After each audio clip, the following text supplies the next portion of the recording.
Thanks for joining us from the Ohio AgNet Voice You Know with the News You Trust studio, sponsored by Grain Equipment Company, where innovation meets execution. I'm Dave Russell. We'll begin with Dusty checking in, talking about irrigation.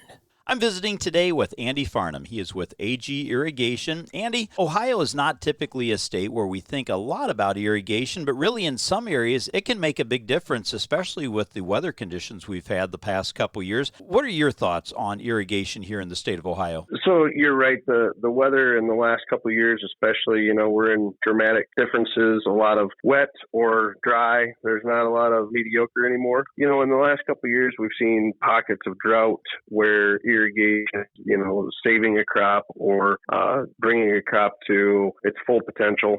Overall, year to year, you could always use some irrigation. That's why in Ohio, we call it a supplemental irrigation state. We don't have to have it to survive per se, but to unlock the full yield potential of the crop and of the land, that extra inch or 2 inches or 3 inches of rain at the right time can really do that for us.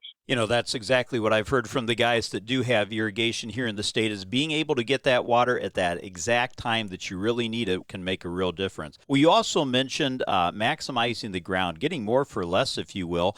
Talk about that aspect of the value that irrigation brings. Yeah, so everybody's seen the increase in land prices over the last few years, in the $10,000, $12,000, $15,000 an acre. So for 10, 15%, 20% of that value, you can add irrigation to your land and increase the yields by 20, 25%. And with that, you're not increasing your tax base. You're not having to add equipment. You don't need a bigger sprayer, a bigger planter, bigger combine. So for the same amount of time invested, you have a larger return on the acres that you own. The USDA's Economic Research Services 2024 edition of America's Farms and Ranches at a Glance says most U.S. farms, 86%, are small family farms. These farms operate on 41% of U.S. agricultural land and account for 17% of the total value of American production. Large-scale family farms accounted for 48% of the total value of production and 31% of agricultural land in 2023. In total, family farms accounted for about 96% of total farms and 83% of the total production in 2023. Large-scale farms accounted for the majority of the value of cash grains and soybeans at 52%, dairy 77%.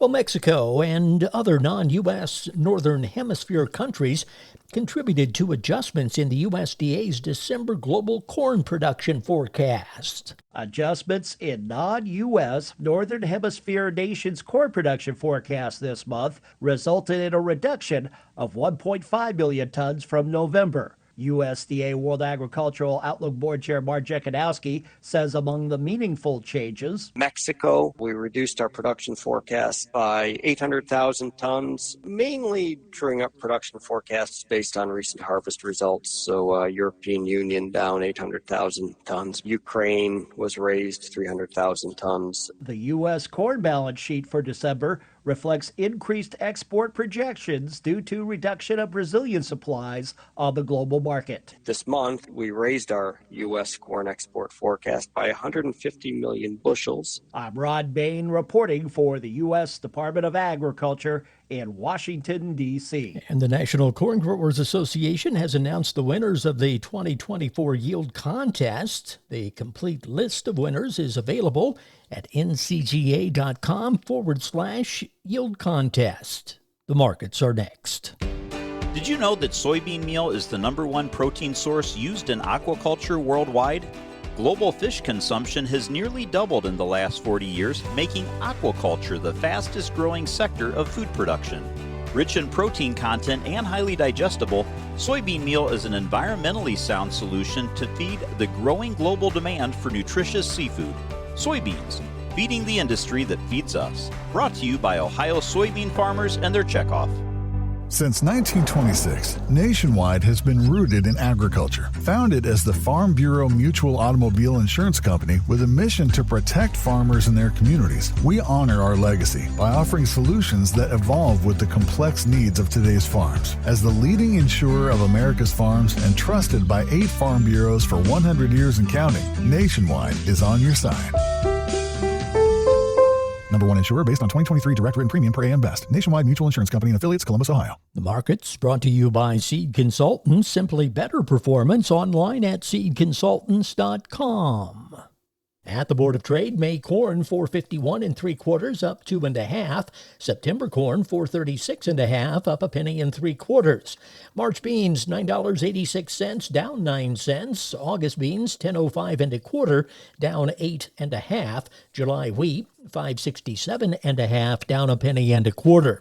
At the Mercantile Exchange, December cattle 192.02 down $1.62. February hogs 83.55 down $2.05. March feeder cattle 256.37 down $1.30. This is the Ohio AgNet.